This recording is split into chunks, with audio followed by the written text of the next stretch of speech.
Le maintien de la paix discute autour de l'opérationnalisation de la résolution de l'ONU. Résolution qui condamne fermement l'offensive menée par le M23 en RDC et les avancées de ces groupes rebelles dans le province du Nord Kivu et Sud Kivu soutenus par la force de défense rwandaise. Tout doit être mis en œuvre maintenant pour opérationnaliser, mettre en œuvre cette résolution importante du Conseil de sécurité. Et la MONUSCO, évidemment, est prête à faire ce qui devra être fait dans le cadre notamment d'une cessation des hostilités. Bon, tout ce qui concerne les sanctions relève soit des États membres, soit dans un cadre multilatéral, soit dans un cadre bilatéral. Je pense encore une fois que ce qui est fondamental, c'est que maintenant nous avons une plateforme solide, qui est cette résolution du Conseil de sécurité, et qu'il faut avancer pour mettre en œuvre cette résolution. La première ministre Judith Suminwa Tuluka met tout en œuvre pour l'application de cette résolution qui demande également l'ouverture urgente de couloirs humanitaires temporaires dans le nord et le sud Kivu. Je le dis au sommaire, l'armée rwandaise a de nouveau fait couler l'essence sur le sol congolais. 2 explosions retenties à la place de l'indépendance hier pendant le meeting forcé de Corneille Nangaa. Et pour cause, la foule scandait des cris hostiles à l'agression rwandaise et a même déclaré le départ de cette armée. Au moins 11 personnes ont été tuées et 71 blessés. C'est le bilan encore provisoire. Le récit de cette journée noire avec Joséphine Diondo.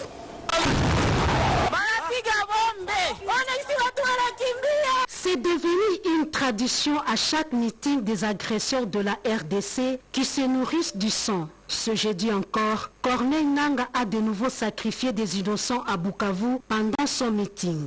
Le seul péché des Congolais, c'est d'avoir demandé le départ de l'armée rwandaise présente sur le sol congolais. Le bilan est lourd. Plus de 10 morts qui viennent s'ajouter sur les 8000 déjà enregistrés à Goma et partout où ces cortèges de la mort passent. Des sources fiables affirment que c'est l'armée rwandaise qui a ouvert le feu sur les paisibles citoyens qui scandaient des cris hostiles contre l'occupation illégale sur le sol congolais.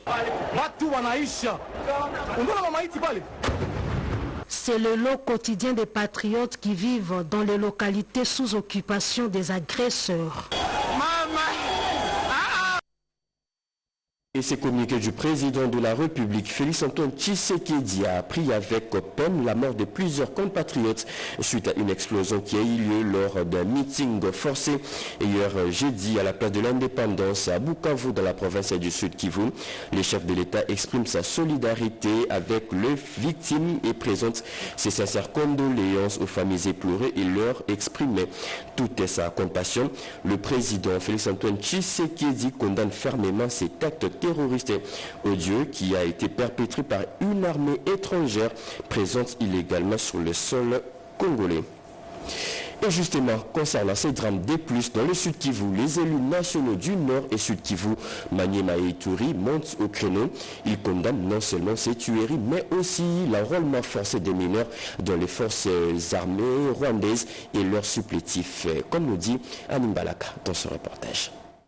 Les députés nationaux élus des provinces du Nord Kivu, du Sud Kivu, de l'Ituri et du Maniema se sont réunis au Palais du Peuple à Kinshasa. Dans une déclaration lue par le rapporteur circonstanciel Paul Misare Mugomberwa, ils ont fermement condamné les massacres à grande échelle des populations civiles depuis le début de l'occupation des localités congolaises par l'armée rwandaise et le groupe rebelle M23. Ces députés ont également dénoncé les carnages perpétrés lors de l'occupation des villes de Goma et Bukavu qui se poursuivent à ce jour. Considérant la dégradation de la situation sécuritaire et humanitaire dans les provinces mentionnées, caractérisées notamment par la violation massive des droits humains, les assassinats ciblés, les recrutements forcés, incluant celui des élèves, le pillage systématique des biens privés et publics, l'installation des administrations parallèles dans les provinces du Nord Kivu et du Sud Kivu, l'exploitation illicite et systématique des ressources naturelles, les attaques délibérées contre les contingents des Nations Unies et de la SADC. Après échange d'informations et débat sur cette situation, dénonçons l'occupation des maisons de population civiles et l'incendie de plusieurs édifices et des habitations privées ainsi que la destruction des récoltes par les agresseurs. Les députés ont appelé le gouvernement congolais à renforcer l'efficacité des forces de défense et de sécurité, à utiliser tous les moyens à sa disposition pour consolider l'unité et la cohésion nationale et à décourager toute organisation faisant le jeu de l'ennemi. 5 membres du gouvernement congolais interpellés hier à l'Assemblée nationale, ils ont été auditionnés à la commission défense et sécurité. Les élus nationaux veulent savoir ce qui s'est fait sur le terrain, tant sur le front militaire comme diplomatique, pour mettre fin à la guerre de l'Est. Ces membres du gouvernement ont sollicité 48 heures pour apporter plus de réponses. Encore une fois de plus, à Nimbalaka. La commission défense et sécurité de l'Assemblée nationale avait débuté les auditions des 5 membres du gouvernement soumanois concernant la guerre d'agression menée par le Rwanda dans l'est du pays. Ces auditions visaient à obtenir des informations détaillées sur la situation sécuritaire et humanitaire dans les provinces affectées par les conflits. Les échanges ont permis aux députés de mieux comprendre les actions gouvernementales en cours. Ce n'est pas un tribunal que la commission organise, mais vous savez, nous sommes les représentants du peuple et à travers l'Assemblée, comme c'est nous qui représentons la commission défense et sécurité, il est tout à fait normal que nous puissions recueillir toutes ces informations.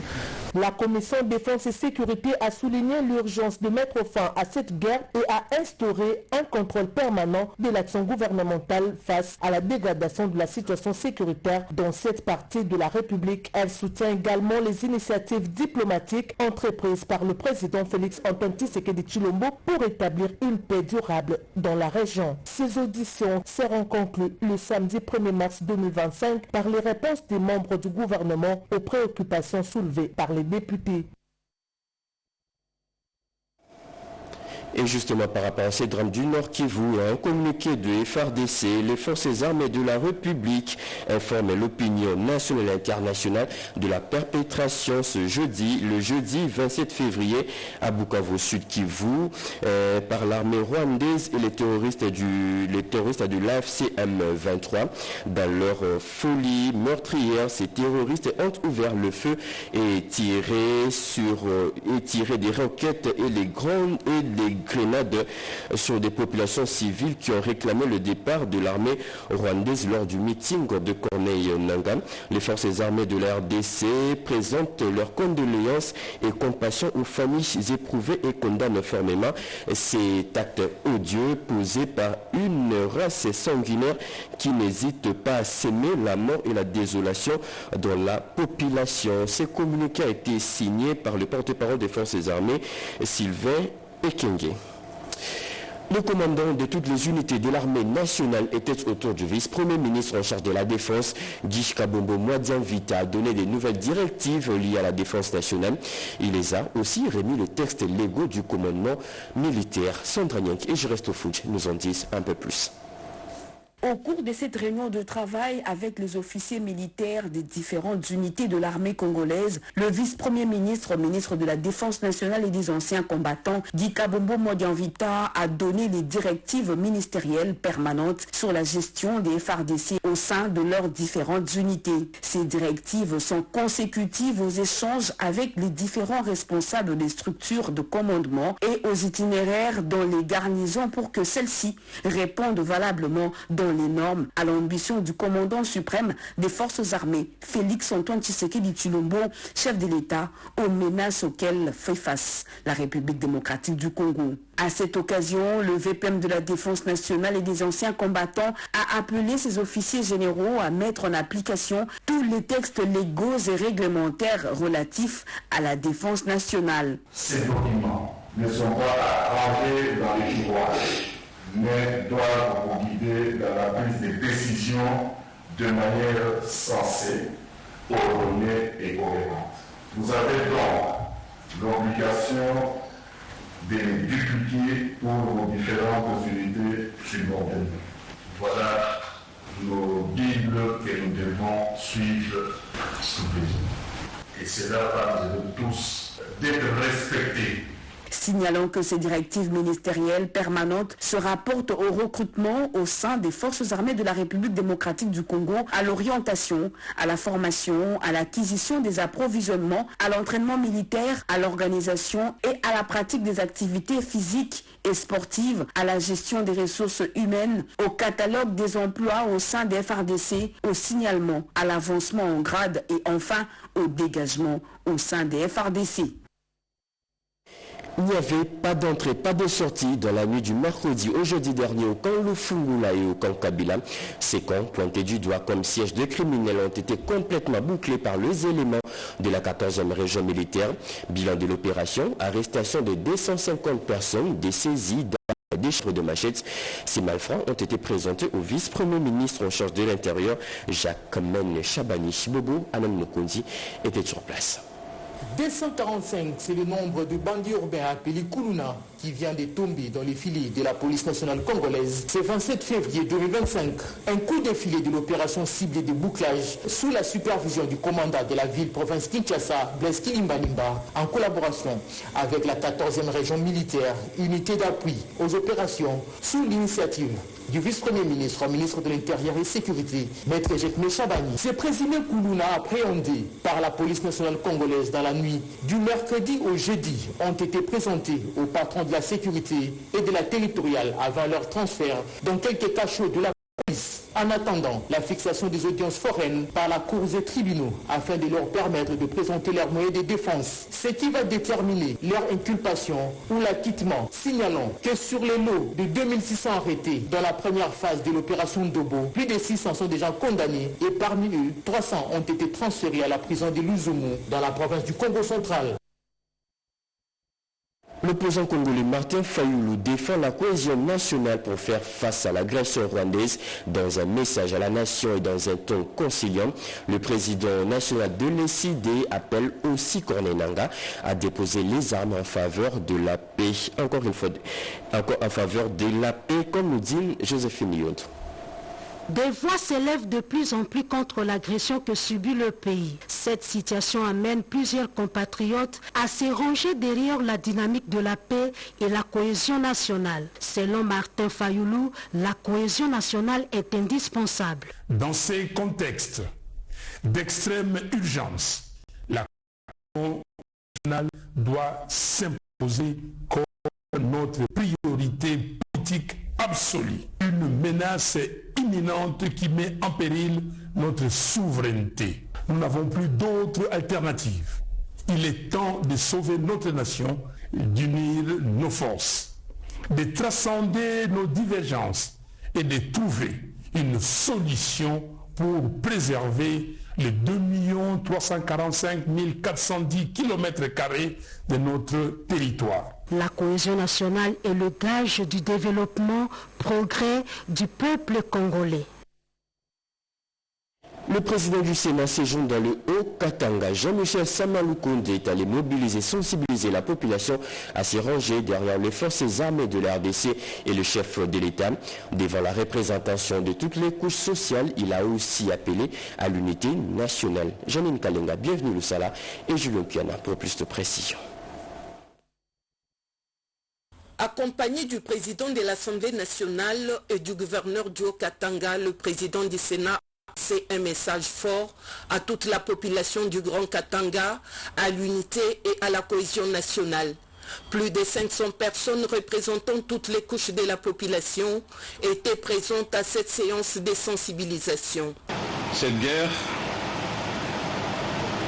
n'est pas faite contre le président Félix Tshisekedi. Elle est faite à toute la République démocratique du Congo, dans le but d'entamer notre souveraineté avec des très grandes menaces de balkanisation de notre pays. Et c'est pour ça que nous avons l'obligation, à partir du moment où ça n'est pas fait qu'au président, nous avons l'obligation, nous tous, de nous tenir derrière lui pour le soutenir et l'accompagner. Lui, le commandant et chef suprême des armées. pour qu'ils ne se sentent pas seuls. Le président de la Chambre des sages est revenu sur l'importance de la diplomatie menée par le président de la République et chef de l'État, Félix-Antoine Tshisekedi Tshilombo, tout en invitant la population à éviter la division, arme utilisée par l'ennemi. Car la division est une arme que l'ennemi utilise pour nous fragiliser. Vous suivez toutes ces stigmatisations que l'on cherche à faire, de divisions linguistiques, de divisions de communautés, de divisions d'appartenance, de provinces, des territoires. Non, c'est une arme de l'ennemi et nous ne devons pas céder. Nous ne devons pas céder à cette division qu'ils cherchent à semer entre nous pour nous fragiliser. Samal Kondé a rappelé la guerre vécue dans le Grand Katanga et ses conséquences néfastes. Notez que le speaker de la Chambre haute du Parlement séjourne à Lubumbashi, dans la province du Haut-Katanga, depuis le mercredi 26 février, dans le cadre de ses vacances parlementaires. Le service de la communication de l'Union sacrée de la Nation veut remettre de l'ordre au sein de la maison. L'opération d'identification de tous les communicateurs et communicants vient d'être lancée. Objectif, mettre fin au désordre constaté dans les traitements des informations liées à la sécurité. Yolande Voka nous en parlait.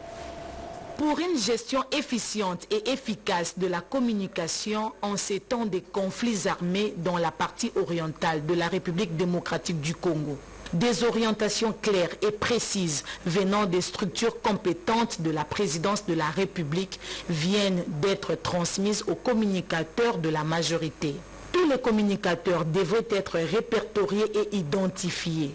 Désormais, plus personne ne peut s'improviser communicateur si elle n'a pas reçu l'aval de services relevant de la présidence de la République. L'objectif est d'éviter certains dérapages et autres dysfonctionnements constatés jusque-là dans le traitement de l'information et surtout dans le contenu des communications des informations en provenance des zones en conflit. Ce rappel à l'ordre intervient au bon moment où les populations entendent de puiser les informations à la source. Les populations congolaises seront désormais servies par des informations fraîches et sûres venant de personnes attitrées par des services compétents. Plusieurs activités économiques échappent à la fiscalité congolaise et aux impôts. Le gouvernement congolais veut formaliser toutes ces économies informelles. Un atelier s'est ouvert hier à Kinshasa pour essayer de tracer la voie pour une formalisation.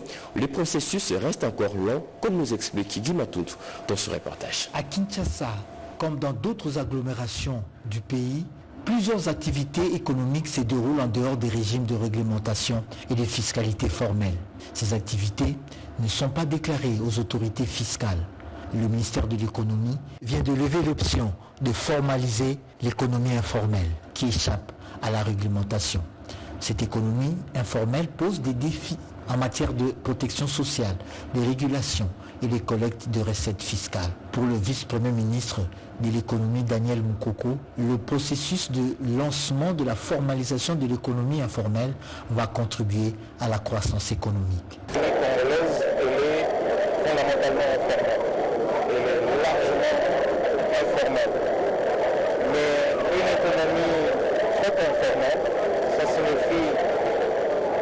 Peu de gens qui paient les impôts, trop peu de travailleurs qui sont connus, qui sont protégés, dont les droits sont garantis.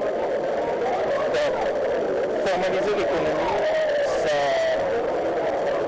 entraîne beaucoup d'avantages sur le plan fiscal, mais également en ce qui concerne les conditions de travail. C'est ce processus que nous venons de lancer.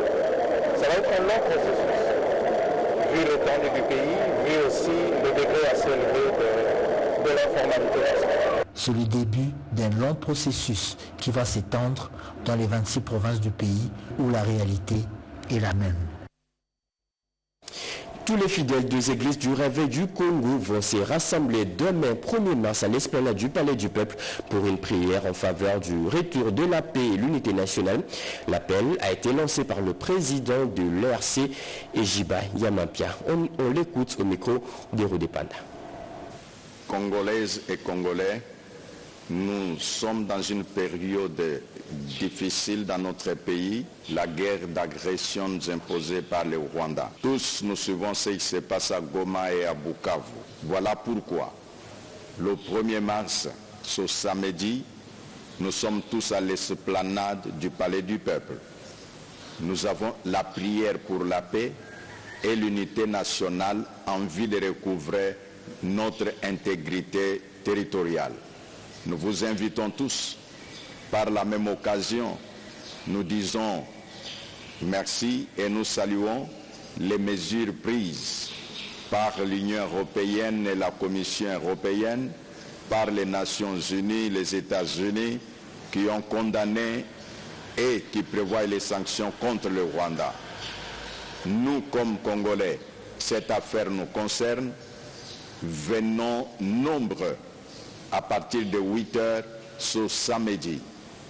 Nous disons le Congo, du nord au sud, de l'est à l'ouest, nous appartient à nous tous. C'est notre chère patrie.